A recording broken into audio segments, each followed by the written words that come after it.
మన మొత్తం గెలాక్సీ ఏదో కనిపించని శక్తి వైపు దూసుకుపోతుంది.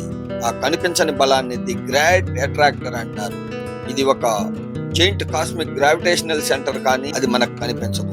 మన గెలాక్సీ ఆండ్రోమెడా గెలాక్సీ ఇంకా వేల గెలాక్సీలు 600 కిలోమీటర్ల స్పీడ్ తో ఈ గ్రేట్ అట్రాక్టర్ వైపు ప్రయాణిస్తున్నాయి. అది ఏమిటి అంటే సైంటిస్టులకు కూడా ఖచ్చితంగా తెలియదు.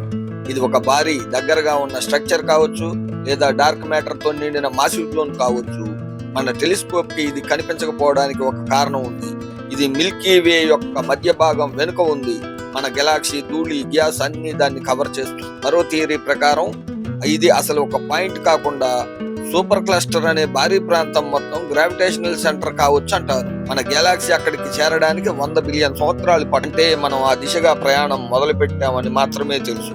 మనమంతా ఒక కనిపించని శక్తి చేతిలో బంధించబడి నెమ్మదిగా దాని వైపు లాగబడి వెళ్తున్నాము.